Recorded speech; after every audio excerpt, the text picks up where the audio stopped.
Anong mensahe ang kailangan marinig ng mga earth signs? Taurus, Virgo, Capricorn nowadays, within 1 week from now.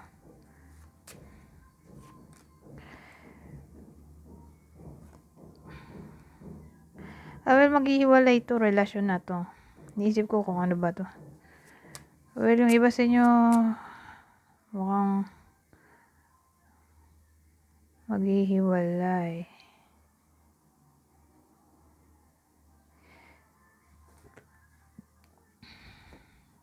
So, sino kaya yung maghihiwalay na yan?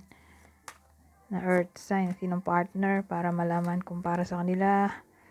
Jupiter, Sagittarius, Pisces. Ito, Sagittarius. Ulit. So, again, Sagittarius, Pisces.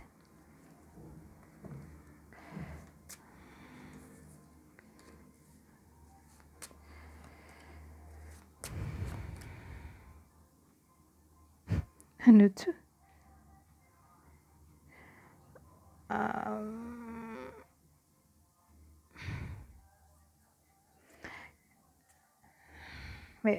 Sasabihin ko sana medical issue.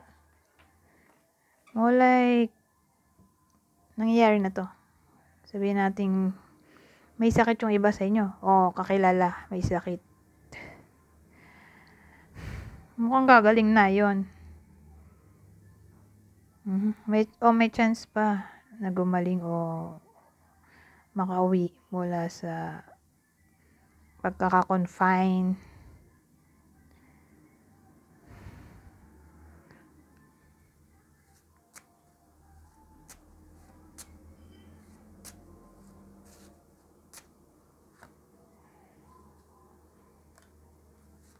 So, teka, sino kaya to? Yung may sakit nakakilala ninyo na maaring gumaling o makauwi na sa hospital. Pisces, Gemini. O sabihin natin may medical issue.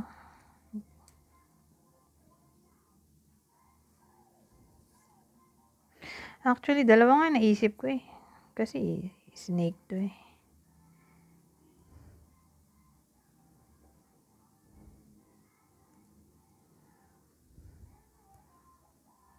Pero sa hospital, di ba, yung symbol, may snake. So, basta, tingin ko gagaling yan.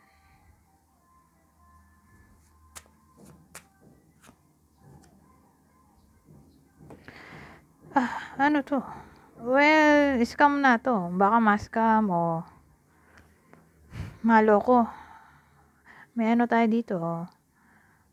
Parang shop o shop. So, beware.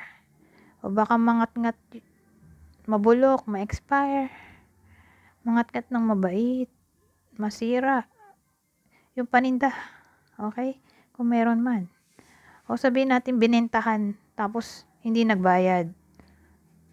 O pwede rin kayo yung binentahan, tapos pagdating sa inyo ng parcel o ng product, sira. Ayan, ganyan. Ang dating dito, oh. Na parang feeling na scam. Kasi, yung product ay may problem. O pwedeng di na dumating, OMG, yung product. Diyos ko po. Na parang bang nagtapon lang ng pera. Nangyayari yan, di ba? Sa totoong buhay. Lalo na pag binili mo sa online lang. Sa online store. O sabihin natin binentahan, di nga nagbayad. Umutang di nagbayad. O pwedeng ang problem dito ay sa workplace. Beware. Okay? So, hindi ko na itong kaklarify. Masyadong maraming tao. Pero, sige. Maglalagay na rin ako ng tao dito. Para mabigyan ng babala. Yung iba sa inyo. Leo, Sagittarius. So, ngayon may babae.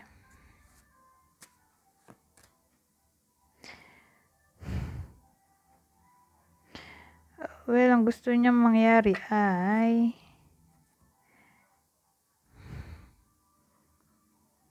tawag dito. Gusto niyang ma-relocate o ma-relocate in a way na siguro ma-designate sa ibang department o ma-relocate literally ng bahay. O nagdadalawang isip na mag-take action.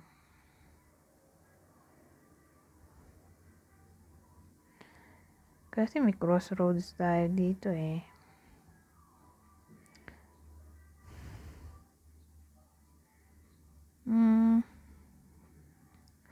O sabihin natin hindi pa ready mabuntis. Pwede rin ganun. Hindi pa ready mabuntis. O ayaw niya pa siguro ma-promote. O ayaw niya ng change. Hindi pa siya ready sa change. O mag-abroad.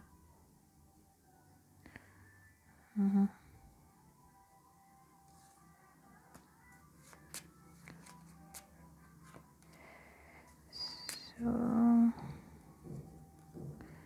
ano to? Well, may mga matanda dito na nag-away. Pero magkakayos din. Okay? So, sabihin natin 40 years old and above. O baka ito yung nakaaway ng iba sa inyo. 40 years old and above. Ito, mukhang magkakabati. Magkakabati din.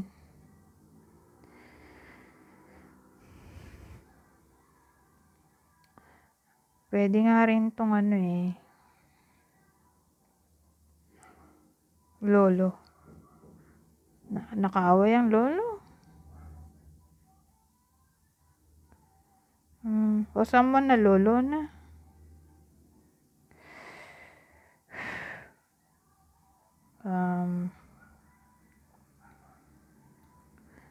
Ano pa ba? O anyone na para bang mas ahead o experienciado, sabihin natin sa workplace, mas matagal na kaysa sa'yo. Mas matagal kaysa sa'yo. O mas mataas ang posisyon. Nakaaway, ito magbabati.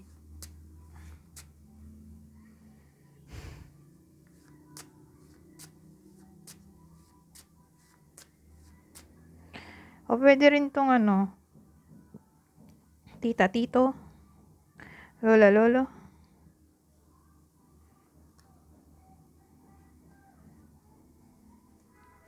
Ilang minuto na ba ito? 8 minutes na.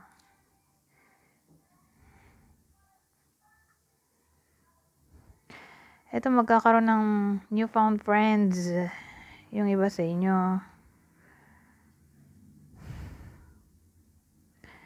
So, sabihin natin ang wish ay loyalty.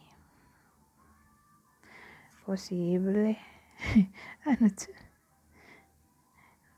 May coffin tayo. So, kinlarify ko ano ba to?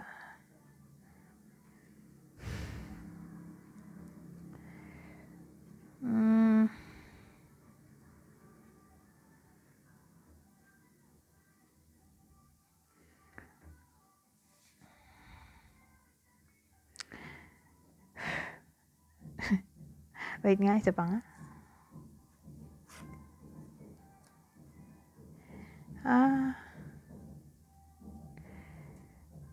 So, sabihin natin anyone na hindi na nila nakakausap nowadays ay maaaring magbalik.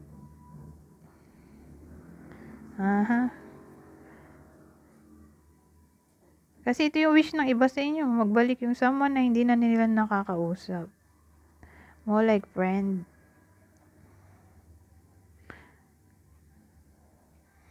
So, ayan. Magbabalik tong friend na to. O anyone na para bang pinagkatiwalaan nila. So, pag ganun, pwedeng family members, kapamilya. Sabihin natin nag-away o ewan ko, wala pa sa atin, biglang nawala. Babalik yung communication.